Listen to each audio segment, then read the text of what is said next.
Salam les yogis, c'est Mouna et c'est Kiwi.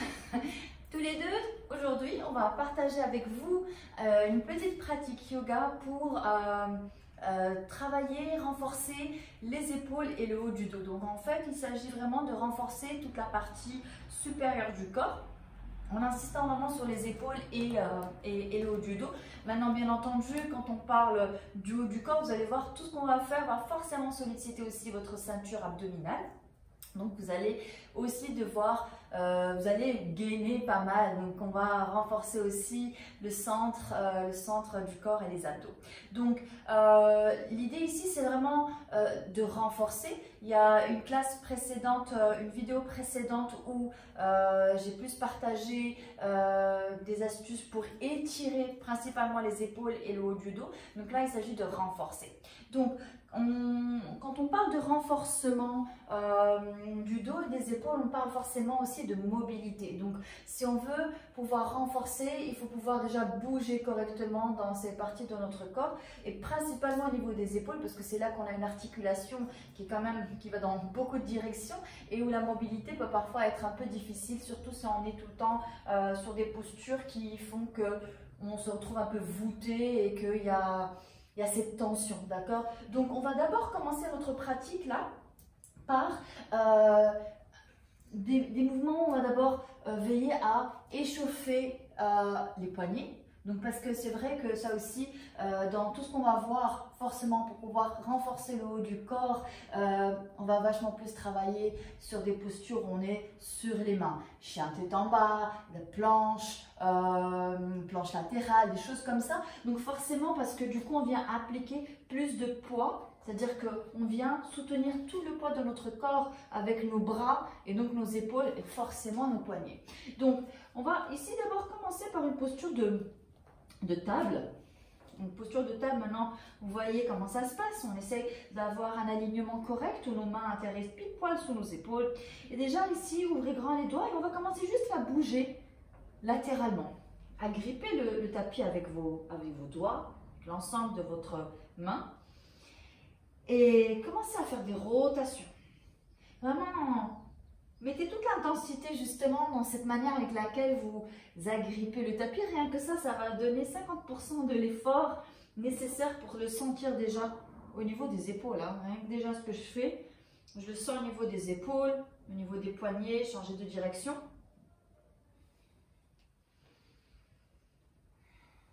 Vous pouvez aller latéral, avant, arrière. Très bien. Bougez un petit peu. Rotation des poignets. Vous pouvez tirer vers le haut, puis vers le bas. Vers le haut, main opposée. Vers le bas, main opposée. Et on secoue. À tout moment pendant la pratique, si vous sentez qu'il y a besoin de sortir de la posture, de ne pas rester aussi longtemps dans la posture que ce que je fais, surtout écoutez votre corps et surtout un petit peu ces tensions que vous pouvez ressentir. D'accord? Donc, on va pratiquement faire toutes les postures que vous allez voir on va démarrer de la posture de table. D'accord? Donc, la première posture qu'on va voir ensemble ici, ça va être une posture où on va travailler plutôt la mobilité au niveau des épaules. Vous pouvez relâcher les orteils ou les replier pour avoir plus d'ancrage et être un peu plus stable dans votre posture. Vous allez ramener la main gauche légèrement à l'intérieur, vous allez voir, vous allez pouvoir ajuster comme vous voulez. Et on va inspirer, on va lever le bras droit vers le haut. Donc là déjà, vous allez peut-être sentir un petit blocage ou une tension au niveau des omoplates, comme si vous ne pouvez pas monter complètement. Allez-y doucement au début. Expirez, descendez. Inspirez, remontez, regardez vers le haut. Expirez, redescendez. Et n'hésitez pas à modifier la position de votre main. Si vous devez peut-être mettre votre main un peu plus sur le côté pour avoir plus cette capacité d'ouverture, faites-le. Là, je suis plus à l'aise, par exemple, déjà, que d'avoir directement ma main sous mon épaule. On n'est pas dans la posture de table ici, donc il y a du mouvement. J'expire, je descends. J'inspire, je remonte. J'expire, je descends. Je change. J'inspire vers le haut. Et j'expire vers le bas. Inspire vers le haut. Et expire vers le bas.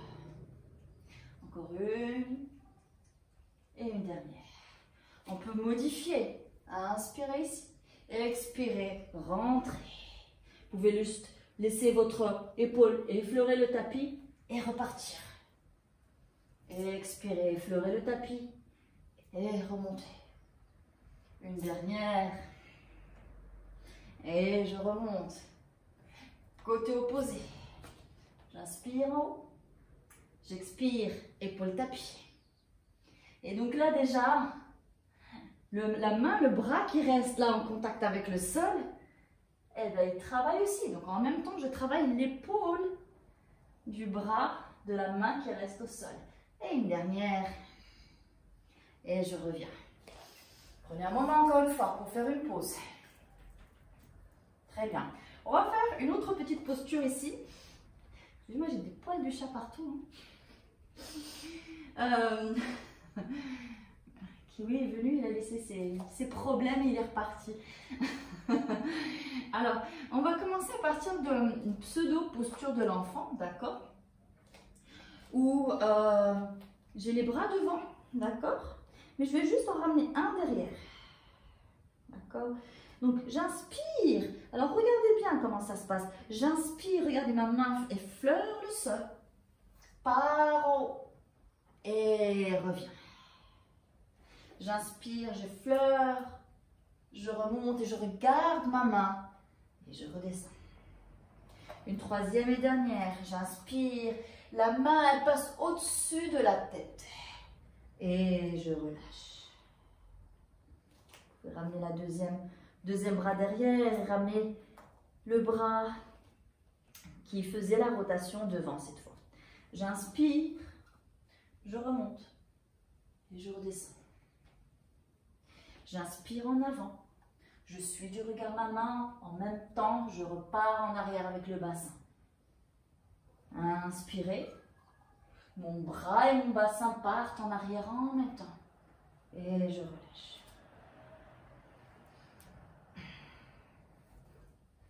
J'expire, je me redresse. Donc là déjà, on a cette rotation, cette mobilité au niveau de l'articulation de l'épaule que j'ai un peu lubrifiée, que j'ai un peu échauffée. Donc déjà là, j'ai les épaules, les bras qui commencent à être réceptifs à ce qui va suivre. D'accord? Ensuite, on va commencer des mouvements. La meilleure manière de travailler la force de vos épaules, c'est ce qui suit. C'est un mouvement qu'on trouve dans les vinyasas, dans l'ashtanga, où en gros, on démarre de chien tête en bas, planche, planche chaturanga, chaturanga cobra. D'accord? Et donc le refaire. Encore et encore et encore. Et donc là, ça vous donne vraiment des épaules et un haut du dos béton.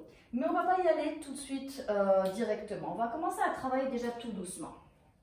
On va commencer par notre posture de chien tête en bas qui déjà en elle seule est une posture excellente pour renforcer les épaules et le dos.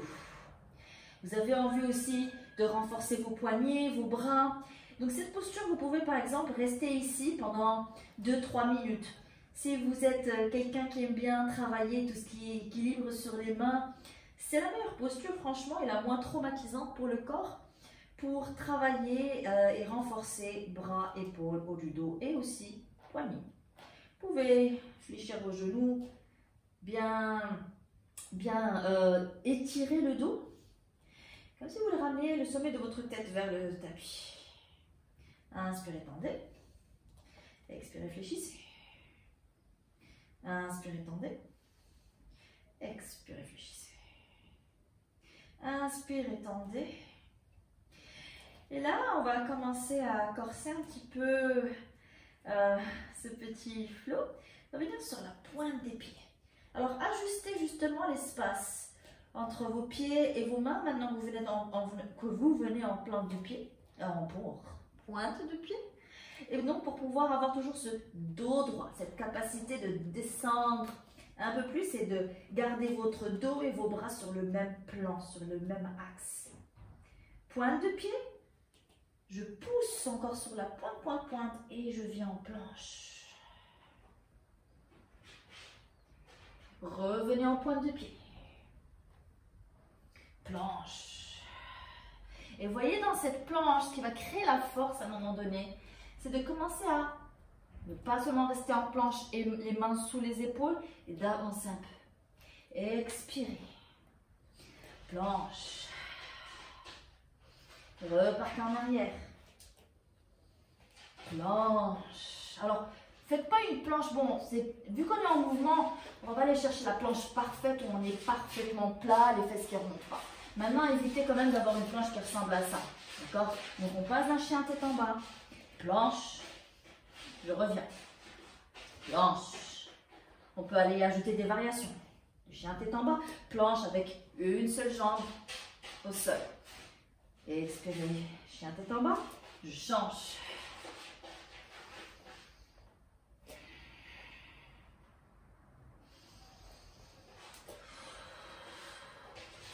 Chien tête en bas.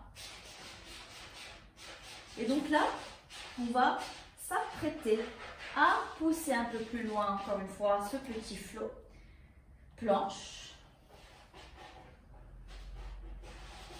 Variation numéro 1, chaturanga avec le genou au sol. Descendez. Menton, poitrine, si possible, au sol. Et serrez vos coudes vers votre torse. Cobra. Expirez, chien tête en bas. Planche. Option 2, sans les genoux. Cobra. Chien tête en bas. Là, ça commence à cramer, je vous dis. Faites une pause si vous sentez que les poignets sont fragiles. Planche. Alors, voyez comment est-ce que, quand je suis en chien tête en bas, et que vous voyez que vous êtes ici, que vous êtes dans une planche qui n'est pas vraiment une planche, glissez vos pieds juste par des petits mouvements, tout simple derrière, pour avoir une planche correcte. Chaturanga. Cobra. Et je relâche. D'accord? Donc l'idée ici, c'est travailler ce petit flow petit à petit en le construisant. Alors moi, ici, j'ai pas fait de pause. Hein. J'ai commencé directement chien tête en bas planche, chien tête en bas planche. Et je suis passée directement à la version un peu plus construite. Faites une pause hein, quand vous passez de chien tête en bas planche plusieurs fois. Faites une pause, ressortez. Secouez vos poignets et ensuite continuez. Comme ça, il n'y a pas de tension. D'accord? Moi, je suis plus habituée à être sur mes mains. Donc certains ne le sont pas. Juste faites attention parce que les poignets, quand ils ne sont pas encore assez bien travaillés, sont vraiment des articulations assez fragiles. Hein. Donc on peut facilement se faire mal. D'accord? Donc l'idée ici, c'est travailler ce petit flow. Il y a une variation que je ne vais pas forcément détailler beaucoup là, mais il y a la variation où au lieu d'être en planche sur les mains, vous êtes sur une planche sur les avant-bras. D'accord? Vous pouvez juste rester ici. Alors là, par contre, elle est top. Donc l'idée ici, c'est juste de ne pas collapser, de ne pas tomber et surtout de ne pas baisser les fesses. Alors, quand vous êtes comme ça, c'est très mauvais parce que vous mettez tout le poids de votre corps sur vos lombaires. Donc, soit vous arrivez à maintenir votre planche bien droite en essayant d'annuler la cambrure du bas du dos, soit ne la faites pas. Et donc, l'idée ici, c'est qu'on peut rester ici ou commencer à marcher avec les pieds. Dans une espèce de posture du dauphin. D'accord? Ne pas poser la tête au sol ici. On ne la pose pas. Et vous marchez. Et revenir en poche. Remarche. On peut rester ici. Et on relâche. D'accord? Donc ça, c'est une variation, une option que vous pouvez travailler aussi. Qui est très forte aussi. Hein, la posture du dauphin est encore beaucoup plus intense sur les épaules et sur le haut du dos que la posture du chien tête en bas. Donc encore une fois, n'essayez pas d'être trop pressé, de tout faire en même temps. Vous allez juste vous créer des tensions et des espèces de comme des tendinites au niveau des épaules là. Il y a beaucoup de gens qui ont ce problème, j'en souffre personnellement, ne serait-ce que parce que j'ai des fois aussi des mauvaises postures ou quand je reste un peu trop longtemps sur mon ordinateur. Enfin, donc l'idée ici c'est vraiment d'y aller doucement, hein. Ne rajoutez pas une tension existante, des tensions qui peuvent être des tensions musculaires par l'effort. Hein. Donc souvent on se fait mal juste en faisant des exercices de fitness ou de yoga, donc encore une fois, be mindful, d'accord? Alors, une autre posture que je vais vous proposer ici, toujours pour renforcer le haut du dos, les épaules et ici aussi forcément les abdos. Donc, ça va être la planche latérale. Donc, on va la faire ici en commençant par une planche normale. Donc, main sous vos épaules cette fois. Donc, encore une fois, essayez de rentrer un petit peu, de décambrer. D'accord? Rétroversion vers l'avant du bassin. Et donc, ici, vous allez faire rotation sur le côté gauche, la hanche gauche vers le sol. Option 1, les poils du chat. Option 1, un pied devant l'autre. Option 2, un pied sur l'autre. Et là, vous pouvez jouer de votre créativité comme vous voulez. Vous pouvez lever, tout simplement. Vous pouvez ramener pointe de pied sur votre genou. Vous pouvez essayer de remonter votre genou. Et là, c'est comme aussi une ouverture de cœur. Et vous pouvez aussi attraper votre orteil. Alors ici, encore une fois, ça travaille vachement le centre. Ne tombez pas. C'est vos abdos aussi qui vous tiennent vers le haut. Donc là, votre effort, c'est de pousser toujours ce bassin vers le haut. Et donc du coup, alors dès que j'ai fait ça, j'ai moins de tension sur mon poignet. Ok? Donc ici, c'est une posture quand même qui devient un peu plus difficile pour commencer, pour ceux qui n'ont pas encore développé beaucoup leur force et ceux qui commencent en tout cas dans le yoga. Il y a la position avec un genou au sol. Donc on est en fait, soit vous pouvez la démarrer de la planche latérale et juste poser un genou, ou bien vous pouvez commencer de table, rotation du genou, du pied gauche vers l'intérieur, à l'extérieur, main, genou, pied sur le même axe. Ok? Checkez juste ça. Main, genou, pied sur le même axe. Main, genou. On relève le bras et on regarde vers le haut. Alors franchement, on est beaucoup plus serein ici, clairement. On est beaucoup plus en maîtrise de notre souffle. Donc, j'aime bien celle-là aussi. Et là, vous pouvez vous challenger aussi. Pied au sol, pied redressé. Vous pouvez aussi attraper votre cheville et ouvrir. D'accord? Mais ce n'est pas forcément le but parce que là, ça devient ouverture de cœur. Si vous voulez juste focaliser sur la force de votre épaule, là, c'est très bien. Et on revient en table. On revient pour le côté opposé, cette fois planche. Planche, rotation sur le côté. Option 1, option 2, option 3. Et ainsi de suite. Ou genou au sol, main, genou, pied. Option 2. D'accord? Donc, choisissez l'option, encore une fois, où vous êtes le plus à l'aise et que vous pouvez justement maintenir la posture peut-être plus longtemps. Parce que c'est du gainage. Plus vous restez dans la posture, plus vous travaillez justement cette force. Ok?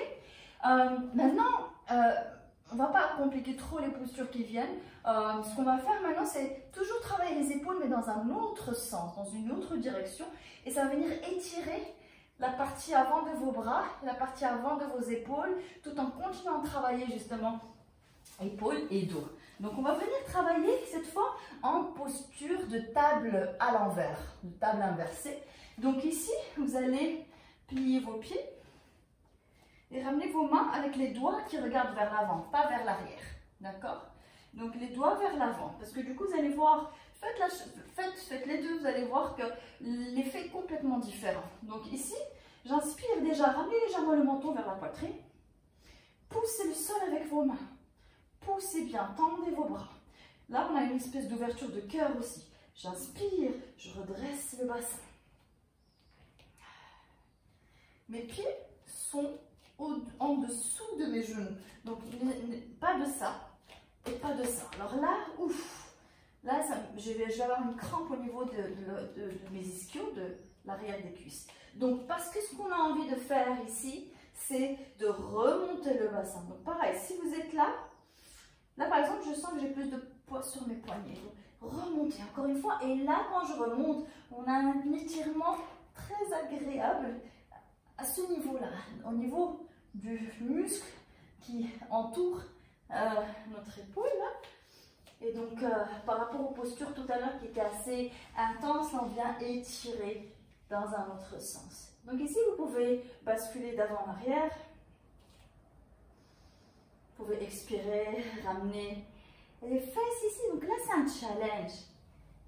Fesses qui ne touchent pas le sol. Pieds flex. Inspirez, remontez. Prenez le temps de vous ajuster. Expirez. Alors regardez, mes pieds sont là. Mes pieds restent flex. J'arrondis le dos, je rentre le nombril à fond. Et je remonte. Inspirez, remontez, ajustez. Marchez s'il le faut pour ajuster. Une dernière, expirez. Alors, vous pouvez éventuellement mettre vos deux mains sur un bloc pour vous redresser légèrement et avoir plus d'espace pour vos fesses et votre bassin de glisser en dessous. D'accord? Très bien. Donc là, encore une fois, vous pouvez la faire et vous pouvez aussi, encore une fois, ajouter des modifications en levant une jambe. Remontez la jambe en essayant de ne pas tomber. D'accord?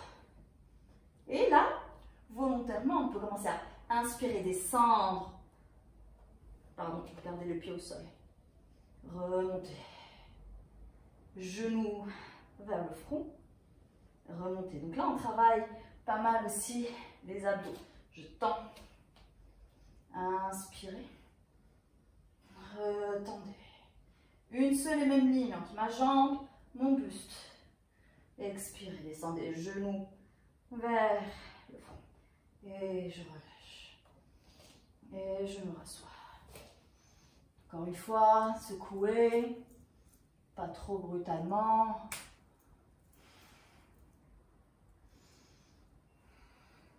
Et si vous avez encore un peu de force ici, au niveau des poignets surtout, dernière petite posture où vous pouvez faire celle-là au lieu de celle que je viens de faire.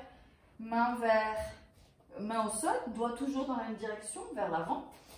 Alors ici, vous allez ajuster la distance entre vos mains et vos fesses selon où est-ce que vous allez remonter. Mais bon, je dirais à peu près une vingtaine de centimètres de vos fesses en sortant un peu les mains sur le côté. Donc même principe, je cambre d'abord, menton poitrine, j'inspire, je pousse, je suis rigide comme une planche. Donc c'est la planche à l'envers ici. Et si possible, ramenez la plante de vos pieds sur le tapis. Regardez vers le haut. Laissez pas tomber votre tête. Gardez un petit peu ce menton connecté à votre poitrine. Ça vient renforcer aussi les muscles de votre cou. Et ici, vous pouvez, encore une fois, si vous êtes avide de mouvement comme moi, ajouter un peu une petite twist ici. Tout en gardant cette force au niveau de vos bras. Et je relâche. Et descendez. Arrondissez le dos. Vous pouvez relâcher. Remontez les bras vers le haut. Donnez une autre direction ici. Et relâchez. Très bien. Donc ici, on aura vu un petit peu quelques postures qui, à mon avis, surtout celles qu'on a vues au début, chien tête en bas, planche, chaturanga, qui sont vraiment le flow idéal pour renforcer petit à petit et vous donner vachement plus de confort dans toutes les pratiques et surtout en vinyasa. Salutations au soleil, hein, c'est pas pour rien justement que les salutations au soleil sont très intéressantes parce que ça travaille énormément la force du haut du corps principalement, d'accord? Donc ici, si vous sentez que vous avez quand même pas mal bossé et sollicité vos épaules et votre dos, il y a des mouvements d'étirement qu'on peut aller chercher. Donc là, justement, je vous invite à aller voir une autre vidéo que j'avais faite qui était vraiment pour étirer les épaules, d'accord? Où donc justement, on vient ouvrir un petit peu toute la partie haute du dos, d'accord? Donc vous allez y trouver pas mal de posture pour essayer vraiment de soulager éventuellement ces tensions dues à l'effort, d'accord? Donc, j'espère que cette vidéo vous aura été utile et puis à la prochaine pour d'autres petits rendez-vous spéciaux avec Kiwi qui n'est pas dans l'objectif mais qui fait beaucoup de bêtises, je peux vous l'assurer. Namasté!